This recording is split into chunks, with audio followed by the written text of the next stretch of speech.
Glória a Deus. Queria que você abrisse a palavra de Deus no livro de Romanos, capítulo 3.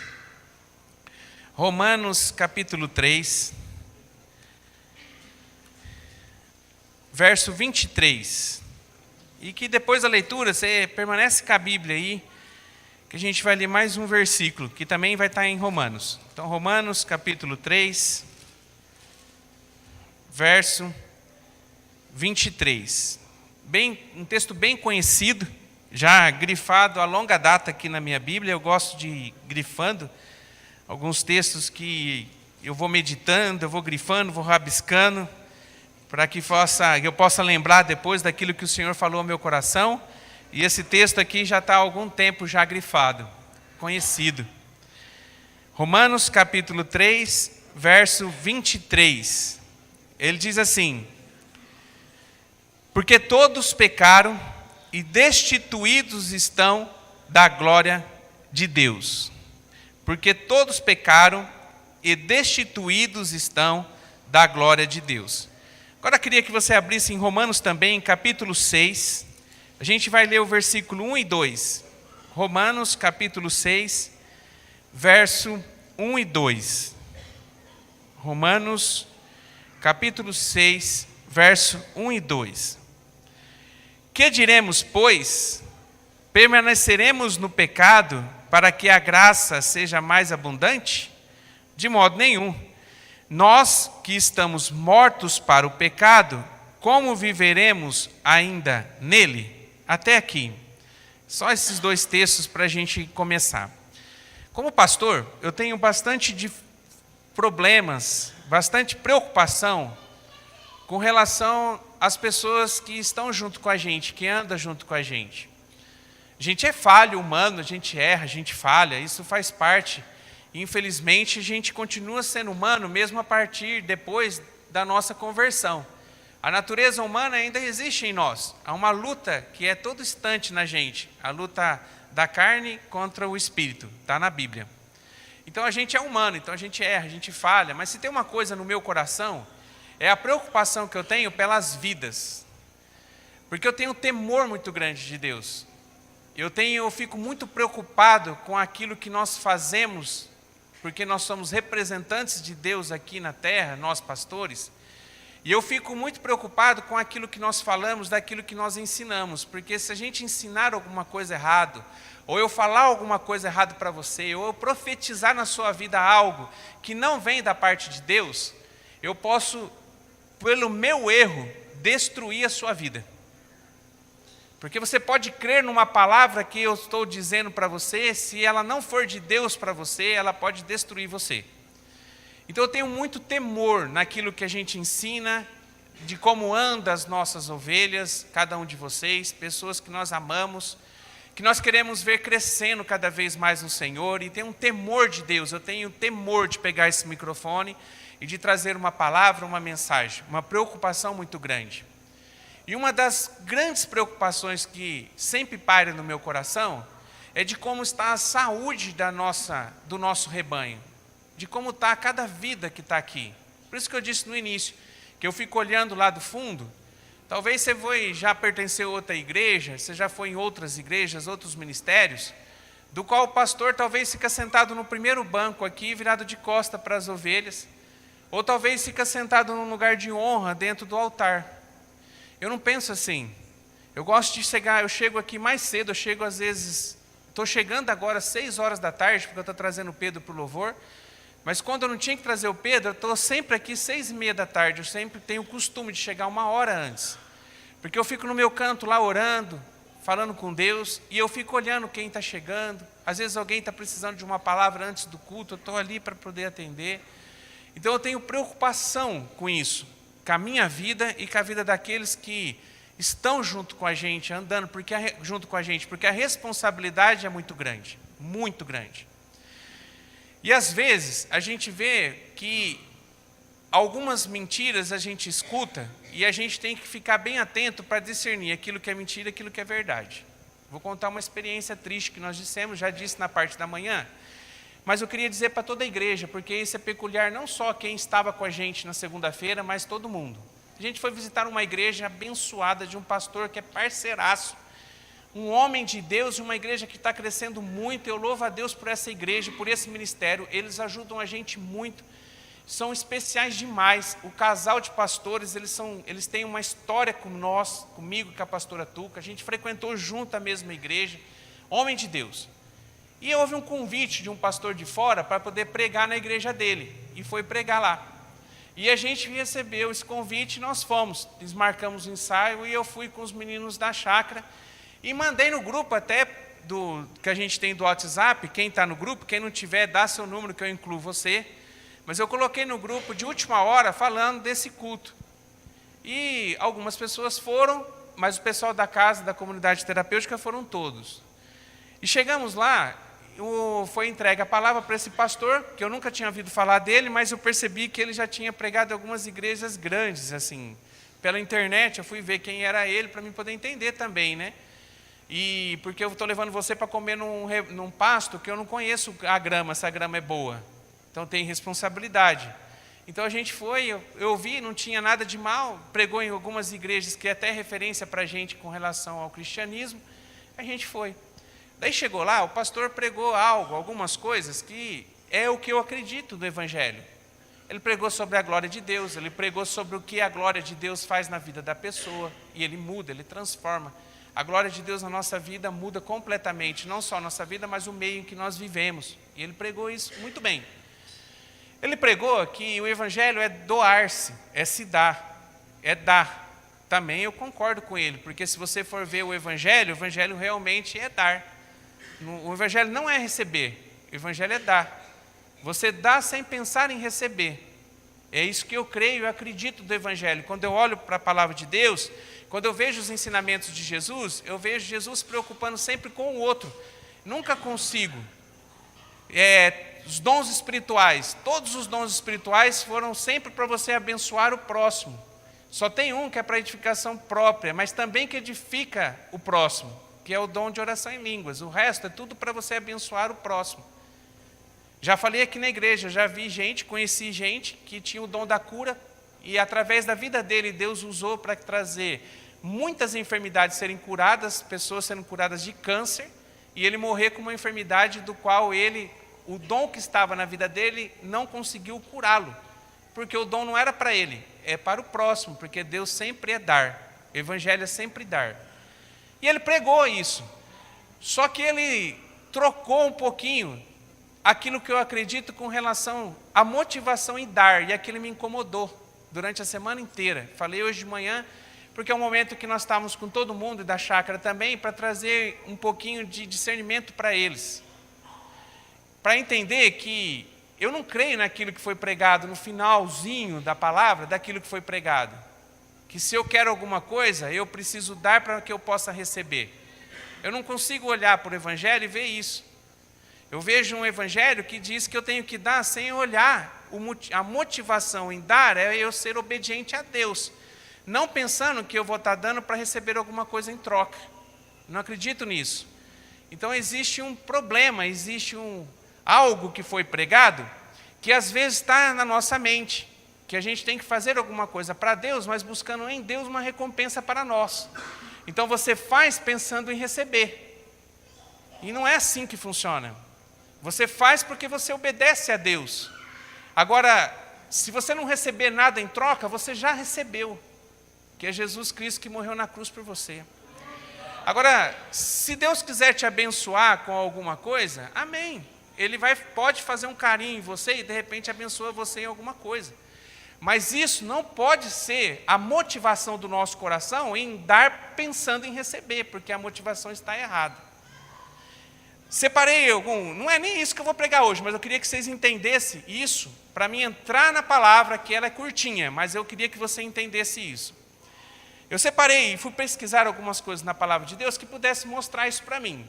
Por exemplo, um texto que eu gosto de pregar muito, Deus colocou no meu coração, que é onde eu fui convidado para levar uma palavra aqui na nossa cidade, onde eu for. A palavra que eu tenho que falar é de Apocalipse capítulo 3. Agora, como Deus falou, não sei, irmão. Eu senti no meu coração paz, que é onde eu pisar para pregar o Evangelho, aqui, alguma igreja, onde for, em Cianorte ou qualquer lugar, a palavra que eu tenho que ministrar é Apocalipse capítulo 3. Que Apocalipse capítulo 3 fala de uma igreja que fazia as coisas e de repente, num certo momento, Deus parou de aceitar aquilo que ela fazia, apesar de ela estar fazendo a mesma coisa. Que ela fazia, mas ela trocou a motivação. Deixou de ser motivada por Deus, para Deus, em fazer as boas obras. E ela começou a ser uma igreja que fazia a mesma coisa, só que ela pensava de forma diferente, agora não era mais para Deus. Daí Deus diz, eu abomino. Eu não aceito isso que você está fazendo. Mas eu fui procurar outros textos que pudessem mostrar isso para a gente, com clareza. Daí achei a história de um rei, que é só mencionado nesse livro, que está em 2 Crônicas, capítulo 25. Se você quiser abrir, amém, senão eu vou ler aqui. Você preste atenção que eu vou ler. 2 Crônicas, capítulo 25, verso 1 e 2. Que fala assim, é sobre um rei chamado Amazias. Talvez você nunca nem ouviu, nem sabia que existia esse rei. Que está no livro de Crônicas, que na verdade o livro de Crônicas é uma narrativa, um livro histórico. E ele fala desse rei que reinou sobre Jerusalém por um espaço de tempo, por 29 anos. E a Bíblia diz assim, nos 2 primeiros versículos, falando sobre este rei. 2 Crônicas, capítulo 25, verso 1 e 2. Era Amazias da idade de 25 anos, quando começou a reinar.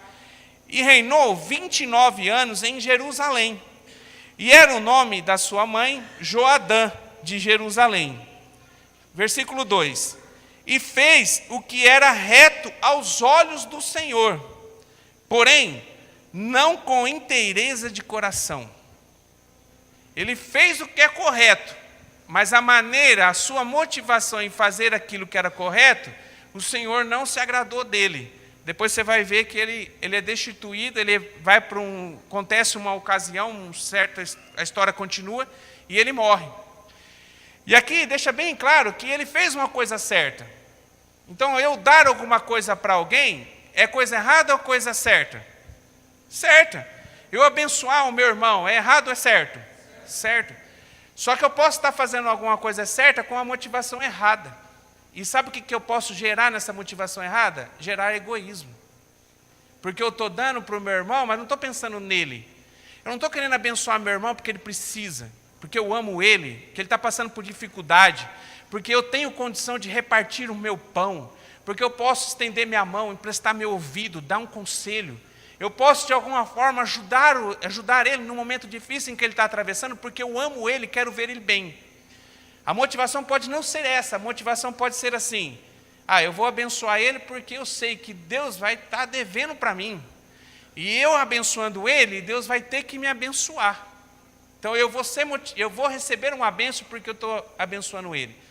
Você abençoou alguém com egoísmo, porque você pensou só em você, não na pessoa. Você não está pensando na pessoa, você está pensando em você. Você está dando porque você já está com... eu estou esperando isso em Deus. Eu vou amolecer o coração de Deus em dar, daí eu vou receber aquilo que eu preciso. Qual a sua motivação? Motivação errada. E isso, infelizmente, no dia que nós estávamos lá, esse pastor acabou pregando sobre isso. E ele acabou falando sobre isso. Da importância em dar, mas pensando em receber. E não é assim. Eu não acredito no evangelho assim. Daí, irmão, me trouxe muita preocupação. Sabe por quê? Porque a gente tinha um grupo de pessoas que nós estávamos em torno de umas 20 e poucas pessoas. Talvez umas 27, 30 pessoas. Contando quem não era da chácara e que foi. E algumas pessoas gostaram imensamente da palavra. Eu gostei também. De uma maneira que ele se expressa. Ele é um Cláudio Duarte. Então ele chama atenção bastante. Ele vai falando de forma satirizada. Ele tem toda uma dinâmica para ele levar a palavra. Chama atenção. A gente até se distraiu lá ouvindo ele. Deu umas risadas ouvindo ele. Mas eu vi que teve muita gente que não encontrou nenhum erro e ficou 100% satisfeito daquilo que foi ministrado. E eu me incomodou. O Aldo estava do meu lado, o Aldo ele se mexia na cadeira assim, que parecia que ia dar um troço nele. E eu olhava para o Aldo assim, eu não olhava meio de lado assim, porque se eu olhasse para ele, ia dar na cara, e o pastor estava na nossa frente, que a gente estava passando mal de ouvir aquilo. Daí eu não olhei para o Aldo. Na hora que o Aldo foi falar para mim que ia embora, na hora que foi o momento do louvor, o Aldo foi falar, o Aldo falou, vou embora. Eu falei, beleza, Aldo. Tipo, não quero nem ver ele agora. Porque ele vai acabar com a expressão dele, vai mostrar que a gente não tinha gostado daquilo ali. E eu não queria fazer nenhuma disposição com o pastor ou com as pessoas que estavam ali. A gente era visita ali. Daí depois eu liguei e falei com o Aldo teve a mesma sensação. Até o Aldo falou assim, uma coisa eu aprendi nessa segunda. Eu falei, o quê? Que nós estamos no caminho certo. Que é isso, o evangelho é aquilo que a gente prega. Que a gente está crescendo em Deus, nessa visão que Deus tem nos dado do verdadeiro evangelho. Que é dar, sem pensar em receber. E daí teve gente que falou muito bem e não conseguiu encontrar nenhum erro. Teve gente que não conseguiu, achou assim, essa pregação foi maravilhosa e tudo, mas daí, irmão, alguma coisa que você queria falar? Tal? Não, nossa, foi demais. Então, tipo assim, não conseguiu perceber nada, que estava alguma coisa errada? Não. Daí isso me preocupou, como pastor da igreja. Porque a gente ouve muitas coisas, em vários momentos, você liga a rádio do seu carro, você vai escutar uma palavra, vai ter alguém falando. Você vai buscar na internet uma palavra, vai ter alguém falando. E a gente não pode acreditar em tudo que está sendo falado. Aquilo que não bateu bem, a gente tem que pôr à prova, segundo, trazendo a luz da palavra de Deus. Então não posso, porque um pastor falou, porque uma pessoa falou, eu tenho que aceitar aquilo que ela falou para a minha vida, eu tenho que buscar se é verdade ou não. E isso, irmão, tem que ser uma dinâmica na sua vida também, até nas palavras, porque eu, pastor Leonel, e todos aqueles que vêm aqui trazer a palavra, eles podem errar também, são humanos. Então a gente precisa entender o que está sendo falado, o que está sendo passado, se é verdade, se é palavra de Deus para a minha vida mesmo, se isso condiz com aquilo que eu acredito. Vou abrir a Bíblia, qual o fundamento em que ele disse isso? Desmoronar o fundamento dele. Na palavra de Deus está escrito assim, se esperamos em Cristo, está em 1 Coríntios capítulo 15, verso 19. Se esperarmos em Cristo somente neste mundo, nós somos os mais miseráveis dos homens. Então, se a gente busca a recompensa de servir a Cristo somente nesse mundo em que nós vivemos, a Bíblia chama a gente de miserável. Palavra de Deus para a nossa vida. Então, a gente precisa conhecer a palavra, a gente precisa entender a palavra para que a gente não possa ser enganado. E uma das coisas, em umas etapas que nós precisamos ter na nossa vida para que a gente não possa ser enganado, é realmente mudança e transformação na nossa vida através de uma conversão. E eu queria falar nessa noite sobre conversão, sobre real conversão. O que significa conversão? Porque às vezes a gente não entende o que significa isso. E a gente fica um crente imaturo, um cristão que talvez teve uma experiência com Deus, mas a gente não progrediu nessa experiência, por isso a gente é facilmente enganado por muitas coisas. Porque falta na gente o amadurecimento cristão, uma real conversão, uma mudança de atitude, uma busca de viver o verdadeiro evangelho. E isso me preocupa. Eu não olho números, irmãos. Eu fico feliz, lógico, quando eu olho assim, a igreja está cheia. Teve domingos agora, recente, que a gente não tinha nem lugar para a pessoa sentar. É uma preocupação que traz no nosso coração de alegria, de arrumar lugar, de como é que a gente vai fazer se não tiver mais lugar para as pessoas sentar.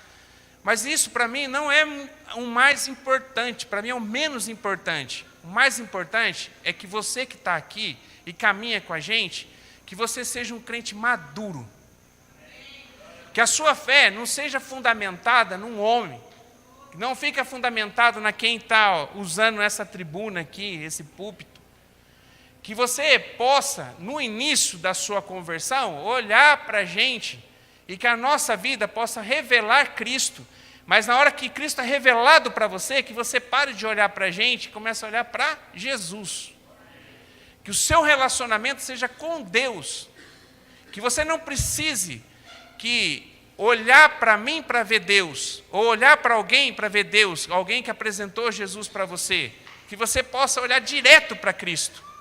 Independente de quem falou ou de quem te apresentou o Evangelho.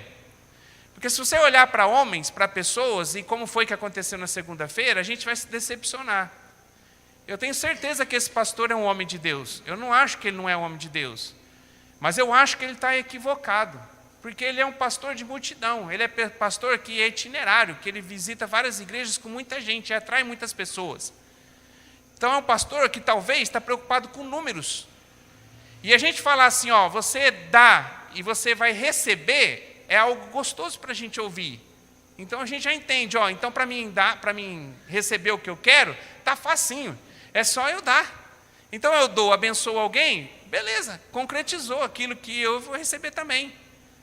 Então é algo gostoso da gente ouvir, mas não é verdade, porque o evangelho não é assim. E quando a gente passa pelo processo de conversão, a gente tem sede em crescer, em se alimentar, em a gente amadurecer. E às vezes o que está faltando para a gente, e eu me incluo também, é a gente pagar um preço maior de conhecer a palavra, de buscar a palavra. Não dá para a gente comer somente um dia por semana, somente no domingo, a gente comer o pão espiritual, se fartar espiritualmente, porque essa comida que a gente come agora não vai ser suficiente para manter a gente na segunda-feira. Aquilo que você comeu hoje no almoço, geralmente domingo é um almoço mais especial em todas as casas, talvez você comeu aquela macarronada, aquele frango assado, não sei qual foi o teu cardápio.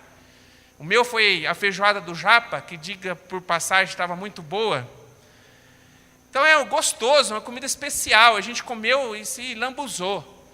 Agora essa comida que eu comi hoje no almoço, ela é insuficiente para me manter na segunda. Segunda eu tenho que comer de novo. Na hora que eu sair daqui da igreja, eu tenho que jantar e comer alguma coisa. Meu físico pede, não é assim?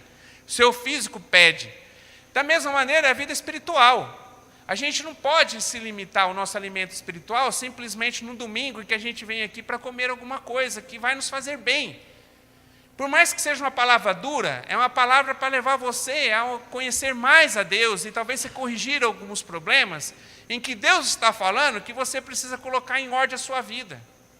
Para que você possa, em nome de Jesus, realmente, a verdadeira conversão ser concretizada na sua vida.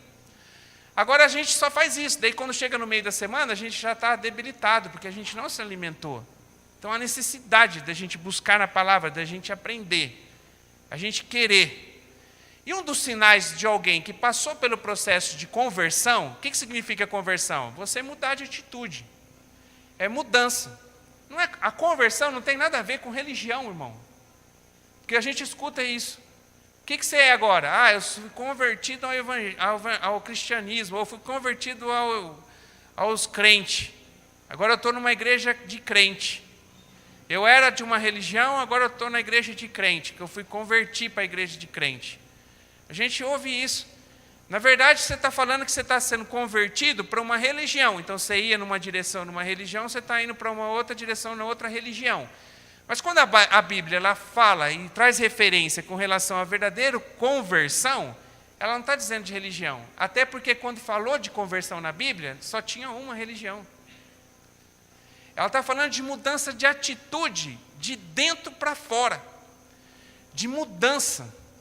Do impacto que acontece na vida de um cristão verdadeiro quando ele reconhece Jesus como Senhor Salvador. Ou seja, não era um crente verdadeiro, encontrou Jesus como Senhor e Salvador e passou assim, agora, a ser um cristão verdadeiro, autêntico. E existe daí um processo de mudança de dentro para fora, em qual mudanças vão ocorrendo, transformações vão acontecendo. E eu queria que você abrisse comigo para a gente estudar um pouquinho da experiência que um homem teve, que é bem falada no Evangelho, e eu tenho certeza que vai nos ensinar bastante, que é em João capítulo 3, verso 1, sobre a experiência de Nicodemos. João,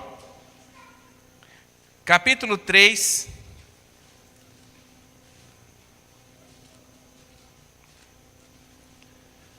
João, capítulo 3, Evangelho de João, capítulo 3, do 1 ao 8. João, capítulo 3, do verso 1 ao 8. Diz assim: E havia entre os fariseus um homem chamado Nicodemos, príncipe dos judeus. Então era um homem que conhecia da lei. Ele era um mestre da lei. Ele era uma pessoa que dentro da cultura judaica, ele era uma referência. Então ele ensinava a palavra. E este foi ter de noite com Jesus e disse-lhe: Rabi. Então ele já reconhece Jesus como sendo mestre. Bem sabemos que é mestre, vindo de Deus, porque ninguém pode fazer estes sinais que tu fazes, se Deus não for com ele. E Jesus respondendo e disse-lhe: na verdade, eu te digo, que aquele que não nascer de novo, não pode ver o reino de Deus. E disse Nicodemos: como pode um homem nascer sendo velho? Porventura, pode tornar-se a entrar no ventre da sua mãe e nascer? E Jesus respondeu: na verdade, te digo que aquele que não nascer da água e do Espírito não pode entrar no reino de Deus. O que é nascido da carne é carne, o que é nascido do Espírito é Espírito. Não te maravilhes de ter dito: necessário vos é nascer de novo. O vento sopra onde quer e ouve a sua voz, mas não sabes de onde vem, nem para onde vai. Assim é aquele que é nascido do Espírito. Aqui fala que a gente usa isso. Às vezes a gente vai falar para alguém e evangelizar alguém, a gente usa essa experiência de Nicodemos, dizendo da necessidade que a pessoa precisa ter de nascer de novo. Quantas vezes você já ouviu isso? Da necessidade de nós nascermos de novo. Tem algumas coisas aqui nesse texto que a gente não presta atenção. Porque a impressão que dá quando alguém prega, e eu já preguei essa palavra várias vezes, e às vezes a gente é levado a isso, quando a gente não presta atenção na leitura, ou a gente não dá devida atenção a ela, parece que Nicodemos foi buscar ter com Jesus porque ele precisava receber algo de Jesus, ele quis receber algo de Jesus. Se você ler o texto aqui de novo, com atenção, você vai ver que na verdade não foi isso. Nicodemos foi ter com Jesus e ele foi conversar com Jesus, mas em nenhum momento ele perguntou para Jesus o que ele precisava para nascer de novo. Ele não trouxe a referência de si. Ele não falou dele. Na verdade, ele foi e trouxe um grande elogio para Jesus e queria conhecer Jesus pelos sinais que ele tinha. E ele entendeu que Jesus era um mestre. E ele falou: eu sou um mestre também, então eu tenho algo para aprender com ele, porque os sinais que vão com ele é muito maior do que os sinais que a gente vê. E os sinais que eles viam era praticamente nada, porque fazia 400 anos que Deus não falava. Nenhuma palavra era falada. Foi 400 anos de silêncio entre o Velho Testamento e o Novo Testamento. Gerou uma curiosidade nele, sendo mestre, de poder ter um tempo, de poder falar com Jesus. E era tão incômodo isso para ele, como mestre, ele estar ali, um dos principais, poder estar com Jesus, que estava sendo acusado por muitas coisas, eles estavam falando que Jesus não era da parte de Deus, estavam buscando alguma coisa para acusar Jesus de alguma coisa, de algum erro, eles estavam analisando Jesus para que pudesse pegar um tropeço para poder acusar ele. Daí ele resolve ter com Jesus não de dia, mas de noite, para que ninguém pudesse ver essa conversa. E quando ele entra na conversa com Jesus, ele pega e fala para Jesus aquilo que ele era. Fala, ele sabe quem ele era e começa a elogiar Jesus, aquilo que Jesus representava para ele. Daí Jesus entra no assunto dizendo com relação ao reino de Deus. E ele diz, quem não nascer de novo não pode entrar no reino dos céus, reino de Deus. Então ele estava mostrando para Nicodemos que ele precisava ser essa pessoa que precisava nascer de novo. Nicodemos não perguntou isso para ele, mas Jesus foi mostrar para Nicodemos a necessidade que ele tinha de poder nascer de novo. Irmão, já pensou a decepção que foi para Nicodemos? Porque Nicodemos, talvez, o que ele queria ouvir de Jesus era assim: eu sou mestre mesmo, e eu queria também falar que você está fazendo um trabalho muito bem, que você é principal aqui, você é uma pessoa que tem influência no meio do povo, sabedor, mestre. Talvez ele queria até expor os trabalhos que ele estava fazendo, as suas atividades, para ter algum reconhecimento de Jesus, não sei. E de repente vem um balde de água fria. Jesus disse assim, sabe tudo que você é até o momento? Você precisa jogar tudo fora e você precisa começar de novo a tua vida. Tudo que você acha que você é, você tem que deixar no passado e você tem que começar uma vida nova daqui para frente. Tem que haver mudança na sua vida daqui para frente. ele tomou um balde de água gelada, com pedras de gelo. Daí ele entra na conversa com Jesus e ainda não faz referência sua, ele não se refere a ele. Ele diz assim, mas quem uma pessoa precisa para que ele possa entrar no reino dos céus? Precisa nascer de novo. Mas como pode um cara velho ainda entrar no ventre da sua mãe? Não é o que é carne, nascido de carne é carne, o que é nascido de espírito é espírito. Daí Jesus começa a mostrar para ele, que você, sabedor da palavra, conhecedor, mestre, homem que ensinava na sinagoga, que tinha uma influência muito grande no povo de Deus, era um homem que Jesus estava dizendo assim, todo o seu conhecimento não serve para nada. Porque você tem que abandonar todo o conhecimento e começar a ter um conhecimento correto. Você tem que nascer de novo, você tem que começar a sua carreira novamente. Você precisa de um encontro com com o Espírito Santo de Deus, com Deus. Você precisa ter a sua vida transformada. Nascer de novo, começar de novo. Isso você conhece, essa palavra você sabe. Tenho certeza disso, que algum dia na sua vida você já ouviu isso. E o Evangelho é isso, é mudança, é transformação. A mudança que Jesus fez na vida dos homens que estão narrados na palavra, tem que ser a mesma mudança que Jesus tem que fazer na nossa vida, para que realmente que seja evidente, que você possa ter certeza que você é uma pessoa convertida. Aonde que de dentro para fora começou a mostrar, parecer uma mudança, que você não é mais o homem que você era, que você é a partir de agora um homem diferente. Para acontecer essa mudança, você precisa primeiro reconhecer quem você é, que foi que Jesus fez com Nicodemos. A gente precisa reconhecer a nossa incapacidade que a gente tem, de infelizmente, de que a gente acha que a gente sabe tudo, e que a gente tem as nossas experiências com Deus, e experiências com Deus não significa que nós somos uma pessoa convertida, porque Deus usou coisas, usou pessoas que não eram convertidas, usou até animal, que não era convertido, que não era nada, mas Deus usou para abençoar alguém. Experiências com Deus não significa que existiu o processo de conversão na minha vida. A conversão ela é evidente quando realmente eu abro meu coração e eu começo a buscar em Deus aquilo que eu preciso, quando eu sou cheio daquilo que eu preciso para abastecer um vazio que está dentro de mim. Então eu tenho tudo, talvez, mas eu tenho um vazio, que esse vazio só Deus pode preencher. Daí quando esse vazio é preenchido por Deus, de dentro para fora começa a haver uma mudança. Eu já começo a pensar diferente. Há uma transformação na minha vida. Só que há um preço para isso. Todo mundo já ouviu, e está na Bíblia, que a salvação ela tem um custo. Você consegue comprar a salvação? Se eu chegar lá assim, Deus, quero comprar a salvação, eu vou dizimar hoje R$2.000, quanto que está custando a porta do céu hoje? É 2.000? É o meu carro? Então eu vou trazer aqui meu carro para que o Senhor poder dar para mim, vender para mim um terreno lá no céu. É assim que funciona? Não. Ele é de graça, é pela graça. Então não é por merecimento, não é porque a gente fez alguma coisa que a gente é salvo. É porque nós simplesmente reconhecemos Jesus como nosso Senhor e Salvador. E há o processo de salvação em nós.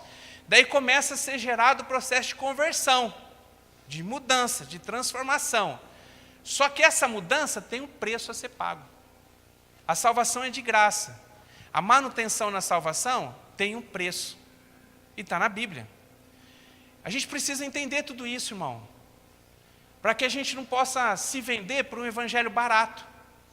Para a gente não estar aqui na igreja, no momento da palavra, aqui, ouvir uma palavra, eu vim aqui cultuar, achar que está tudo bem com a gente vivendo uma vida totalmente errada e sendo contaminado todo dia por um monte de coisa que vem na nossa cabeça, querendo tirar a gente do foco e da essência do verdadeiro evangelho.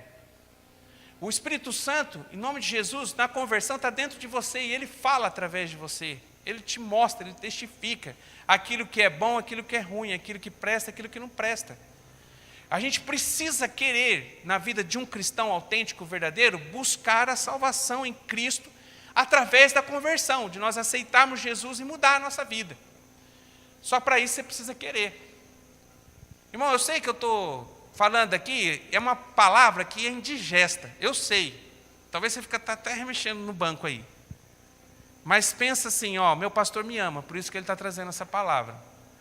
Irmão, porque Se eu olhasse, eu queria muito poder olhar aqui, e é a expectativa do meu coração, da gente olhar aqui e falar assim, ó, essa palavra não era para ninguém aqui, era só para a gente entender e a gente ficar atento e cuidar da nossa salvação. Ficaria muito feliz. Mas também ficaria feliz se é alguém que está aqui sendo enganado, vivendo um evangelho que não condiz com o verdadeiro evangelho e que precisa passar pelo processo de conversão. Amém, chegou seu dia, irmão. Glória a Deus por isso. Que você possa entender isso. Tem um preço. Quer ver? Eu separei aqui 3 histórias pequenas que retratam o preço que cada um pagou ou não pagou por conta do preço que teria que viver para poder viver no verdadeiro evangelho. E não vamos ler para a gente ganhar tempo, mas Mateus capítulo 19, verso 16 ao 22, fala sobre o jovem rico. Jovem rico, você conhece a história. Um menino bom, que tinha tudo, fazia tudo que era correto. Jesus foi falando para ele os mandamentos, cada mandamento que Jesus falou, ele dizia que cumpria. Um menino exemplar. É um menino assim que todo pai, toda mãe queria que fosse seu genro. Que a filha mulher casasse com ele. Porque é um perfeito. Que ele tinha recurso financeiro, que ele era um bom trabalhador, ele ajudava as pessoas, ele cuidava, ele agia corretamente, seguindo os princípios dos mandamentos. Daí Jesus diz para ele assim, ele pergunta para Jesus o que ele tinha que fazer para ele herdar o reino dos céus. Então alguém que tinha tudo, mas não tinha nada, tinha um vazio tamanho do corpo dele dentro dele. Ele tinha um vazio da alma, apesar dele ter aparentemente tudo. Algo faltava para ele. E ele foi buscar em Cristo aquilo que ele precisava. Eu tenho tudo, mas eu tenho vazio. Esse vazio eu não consigo preencher com coisas. Não consigo comprar algo que preencha esse vazio. Eu preciso de Jesus. Eu preciso do Senhor. O que eu preciso fazer para me poder preencher esse vazio? Daí Jesus diz para ele, você tem que fazer o seguinte, você tem que vender tudo que você tem, dar aos pobres, vem e siga-me. O que ele fez? Fechou o semblante, endureceu seu coração, virou as costas e foi embora. Para ele, qual o preço que ele teria que pagar? Para ele poder continuar firme no Evangelho e receber a paz que ele buscou, que o dinheiro não trazia para ele, para que realmente a conversão acontecesse na vida dele, apesar dele viver os mandamentos da época, a lei da época. O que ele precisava? Abrir seu coração para Jesus e pôr Deus em primeiro lugar. Qual que era a primeira coisa no lugar dele? O que estava em primeiro lugar? O dinheiro. A segurança dele, ele não estava entendendo que a segurança dele deveria ser Jesus e não o dinheiro. Daí Jesus disse, larga tudo, vende tudo que você tem. Então tem um preço. Ele tinha que se abster de tudo e colocar Deus em primeiro lugar para que o processo de conversão pudesse acontecer na sua vida. Segunda história, em João 3, 1 a 8, fala de Nicodemos. Nicodemos que a gente acabou de ler, a mesma coisa. Nicodemos, ele tinha que zerar a vida dele. Todo o conhecimento que ele tinha e aquilo que ele montou, que ele pensava sobre Deus, Jesus vem e diz, você precisa nascer de novo, em conhecimento. Você precisa, a partir de agora, ter um novo relacionamento com Deus. Não dá mais para você viver o Evangelho, viver a palavra de Deus da maneira que você está vivendo, porque você não vai conseguir nem ver o reino de Deus. Em algumas traduções está dizendo assim, que para nascer, precisa nascer de novo para ver. Ele diz, você não vai nem ver. Você não vai conseguir nem ver. Então você precisa zerar e recomeçar de novo. Qual o preço que Nicodemos tinha que pagar? Recomeçar de novo, começar a zerar a vida dele, novo nascimento. Tem na Bíblia, em Lucas capítulo 14, a partir do verso 25, tem várias menções, eu não vou ler, porque o texto é grande, mas tem várias menções em que Jesus vai falando para as pessoas o que ela tinha que fazer para que ela pudesse ser um discípulo de Jesus. Há 3 vezes que no final da frase Jesus diz assim, sem isso, não pode ser meu discípulo. Ele repete 3 vezes, sem isso, não pode ser meu discípulo. Jesus foi mostrando para eles aquilo que eles deveriam deixar para que realmente ele pudesse ser um discípulo de Jesus. Eles precisavam mudar a vida dele, o comportamento da vida deles. E se eles não deixassem aquilo que estava afastando eles da presença de Deus, colocando Deus em primeiro lugar, não tinha como eles serem chamados discípulos. Precisa haver uma transformação, uma mudança na vida deles. E é a nossa vida hoje. A gente precisa, irmão. A gente precisa pensar e meditar se nossa vida, nosso dia a dia, se realmente os nossos afazeres, a nossa vida tem mostrado que realmente aconteceu uma conversão, uma mudança.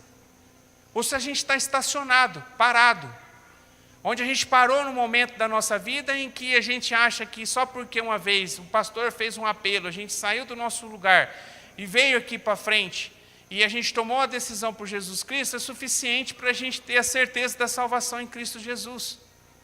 Você teve uma experiência, e às vezes emocional. O que você precisa é ter uma experiência verdadeira, cada um de nós, em Cristo. E a gente entender isso e viver isso. Mudança. Não dá para a gente falar que a gente é cristão, que a gente tem Jesus no coração, e se a gente continua sendo contaminado pelo mundo e vivendo da mesma maneira que nós vivíamos antes. Os frutos de mudança têm que ser notórios, têm que aparecer na nossa vida. Não dá, irmão. A gente está enganando a nós mesmos. E, infelizmente, o diabo tem enganado muita gente dentro de muitas igrejas. Porque muitas vezes, talvez uma palavra como essa, muita gente não tem coragem de falar, porque fica pensando, não, eu vou perder membro para a minha igreja.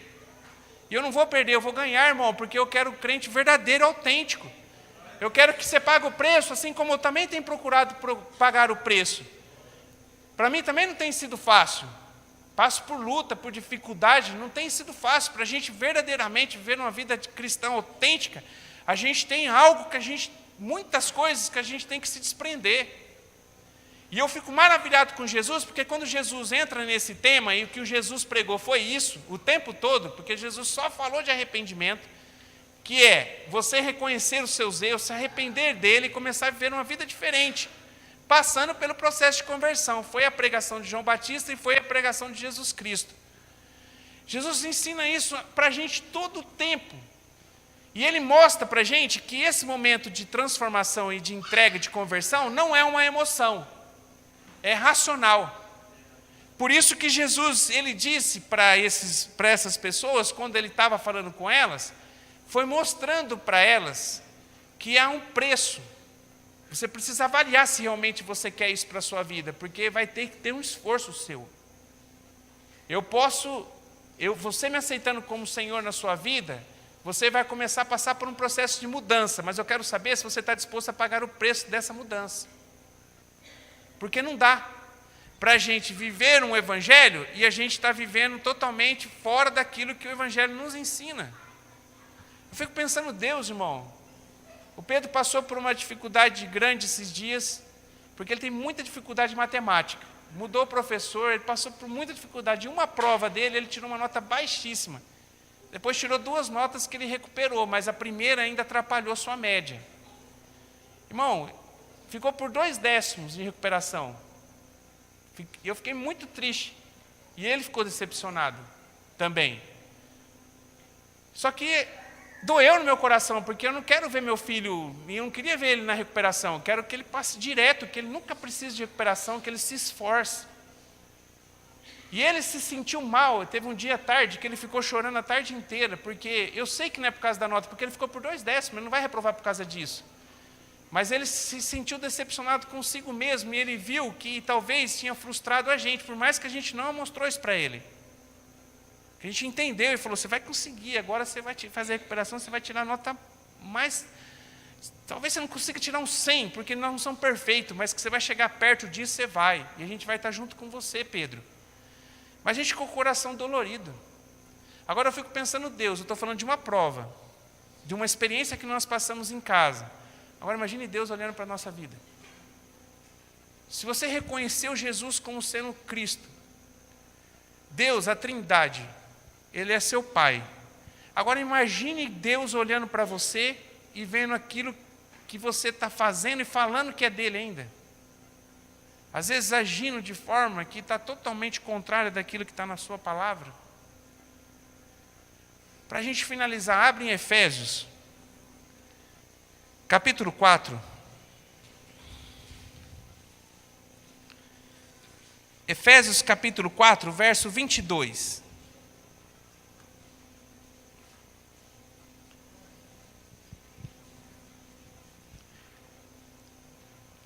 Efésios capítulo 4, verso 22. Diz assim, Efésios capítulo 4, verso 22. Que quanto ao trato passado, ele falando de conversão, o tema aqui é conversão, mudança, transformação. Olha só. Que quanto ao trato passado, vos despojeis do velho homem, que se corrompe pelas concupiscências do engano. Que se corrompe pelas concupiscências do engano. Olha só. Se corrompe porque está sendo enganado. E vos renoveis no espírito da vossa mente.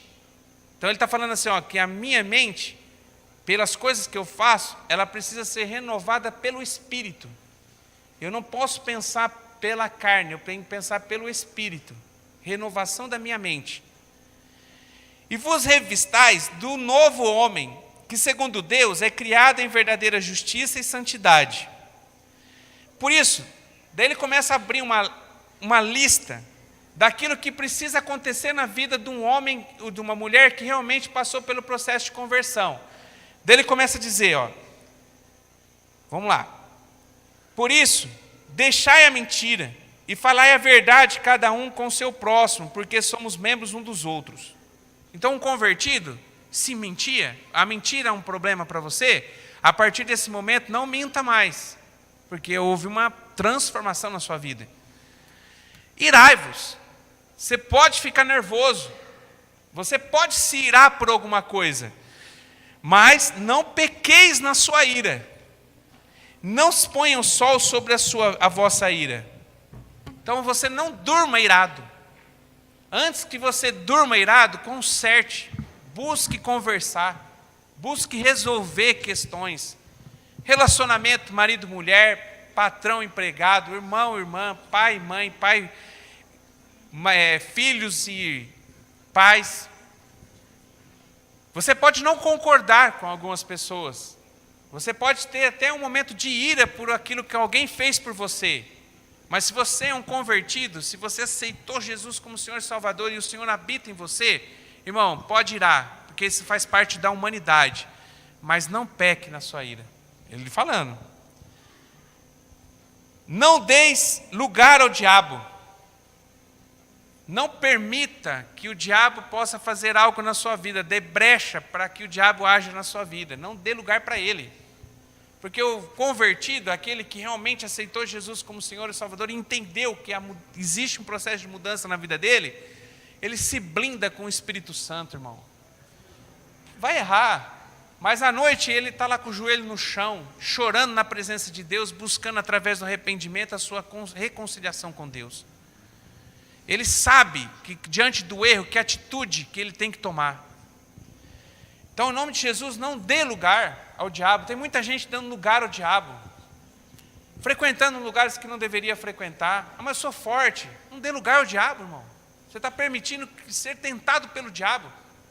Tem muita gente que o diabo não está nem se incomodando a fazer alguma coisa para te tentar. Você está em busca de ser tentado por ele. É um negócio louco. Como que pode? Eu vou em busca de ser tentado por ele? Se eu tenho um lugar que eu não posso ir, porque isso vai me fazer mal, vai me prejudicar, eu não vou. Não dê lugar ao diabo. Aquele que furtava, não furte mais.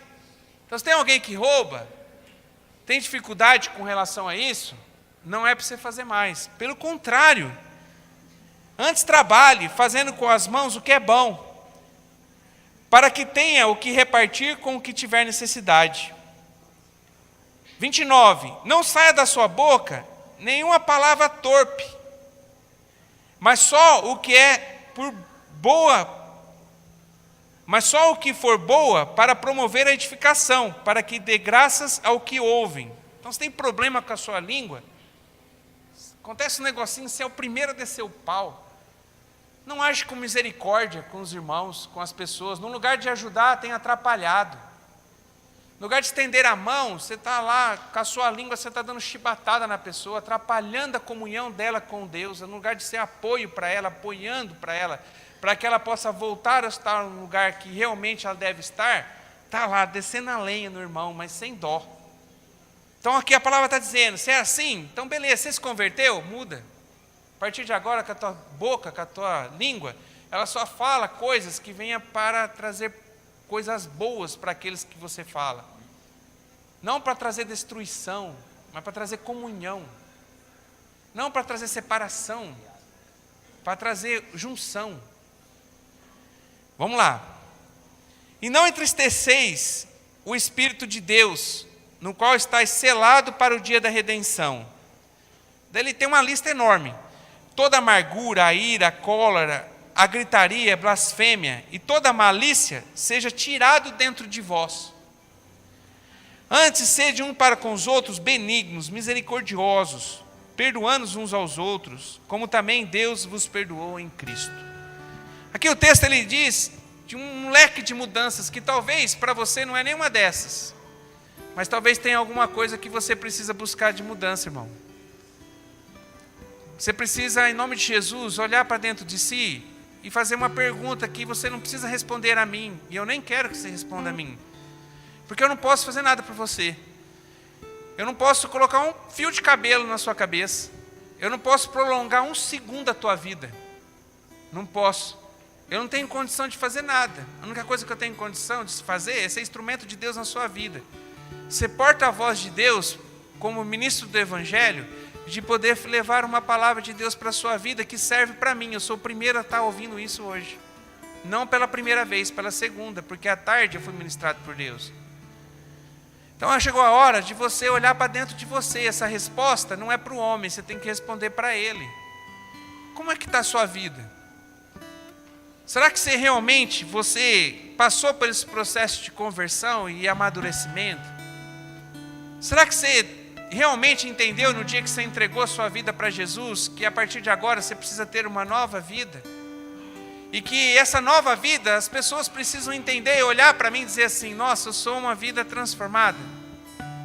Essa semana eu tive uma experiência com o Pico. A gente estava lá para o lado de fora, e ele estava lá limpando, e chegou uma pessoa. E essa pessoa começou a falar do Pico. Não sei se ele viu, mas estava falando dele, de como ele era antes e de como ele é hoje. E a pessoa estava dizendo como que houve uma mudança, uma transformação de quem era o Pico, de quem ele é agora. Daí eu usei a vida do Pico como experiência. Falei para ele, ele é um novo homem, não é perfeito. Não é perfeito. Assim como cada um de nós não é perfeito. Mas tem uma diferença. Quando ele erra, ele sabe como consertar. Ele sabe que atitude que ele tem para poder corrigir o seu erro. Ele erra, e eu sei que no outro dia, ele tem capacidade de pegar o telefone, se eu estou envolvido no seu erro, dele ligar para mim e dizer, pastor, me perdoa, porque eu errei, e eu não vou fazer mais isso porque eu aprendi a lição. Quantas vezes eu já ouvi isso do Pico? Erra, falho, cheio de defeito, assim como eu, assim como você. Mas a mudança de vida na vida dele, ele não precisa pregar o Evangelho com palavras, é só as pessoas que conheciam ele olhar para ele hoje. Com problemas, irmãos. Mas está buscando a cada dia ser verdadeiramente um homem segundo a palavra de Deus. Assim tem que ser a nossa vida. Estou usando ele com experiência própria, porque eu estou na vida do Pico já há 6 anos. Então eu posso falar com propriedade dele, porque eu vi o dia que ele chegou na chácara, e eu vejo ele todos os dias no seu comportamento como ele tem andado. Então eu posso usar ele como exemplo. Essa mudança, essa transformação, que se ele não cuidar, é uma rasteira. E ele pode voltar à velha vida do dia para a noite. Mas isso, em nome de Jesus, nunca vai acontecer, porque ele entendeu que o processo de conversão ele é contínuo na vida do cristão. Da gente crescer, amadurecer. Assim tem que ser na nossa vida, irmão. O crente que passou pelo processo de conversão, que entendeu que tem um preço para ser pago, que tem algo que eu tenho que deixar. Não dá para mim conviver com uma velha vida, se essa velha vida eu matei, que é o texto de Romanos que a gente leu no início. Ele morreu em Cristo. Como é que eu vou viver uma vida que ela já está morta? Se verdadeiramente você matou o velho homem. Então tem coisas que eu tenho que abster, eu tenho que retirar, eu tenho que tirar da minha vida. Não dá para mim continuar vivendo assim mais. Eu preciso entender e me esforçar para essa mudança. Pagar o preço para essa mudança. Talvez tem coisa que Deus vai falar com você que vai custar um alto preço para você. Talvez você contar para mim, eu vou falar assim, irmão, é só você fazer assim, está na cara aí, ó, rapidinho, já resolveu sua vida. Para mim pode ser simples, para você pode ser uma coisa monstruosa. Mas, irmão, você não está sozinho nesse processo de transformação. O Espírito Santo está com você, o Deus poderoso está com você. E a expectativa do coração de Deus é que você possa tomar a atitude certa. Que você possa mostrar que valeu a pena o sacrifício de Jesus, que a conversão sua é verdadeira e genuína. Que você realmente decidiu por Cristo e a partir de agora você não é mais aquele velho homem. Agora você é um novo homem, uma nova mulher transformada. Uma mulher que fazia coisas erradas, um homem que fazia coisas erradas, mas que agora entendeu que precisa viver uma vida de obediência a Deus. Que a partir desse momento eu vou viver porque eu amo a Deus, eu quero ser obediente a Ele, porque eu o amo. Não é porque está escrito num livro. Eu faço isso, me torno obediente a Ele, porque eu amo Ele e eu quero que Ele se alegre com a minha obediência. Eu amo Ele, Ele fez tudo o que precisava para a minha vida, entregou seu Filho para que morresse numa cruz por mim, me deu a salvação de graça. Agora o que eu posso fazer para Ele? Ser obediente, viver uma vida que mostre que realmente a conversão aconteceu de dentro para fora, que as pessoas possam notar que eu não preciso pregar, eu preciso viver, que a minha vida reflete aquilo que Deus realmente fez na minha vida. É isso que Deus espera de você, irmão. É simples. E eu queria que você pudesse falar com Deus, a gente pudesse ter um tempo de falar com Deus. Pode ficar sentado mesmo, não precisa nem levantar. Eu queria que você tivesse um tempo agora, em nome de Jesus, e que você deixasse Deus falar seu coração. Feche seus olhos, em nome de Jesus, em nome de Jesus, em nome de Jesus. A palavra de Deus diz que muitos chegarão diante de Deus no dia final, e vão chegar diante da presença de Deus e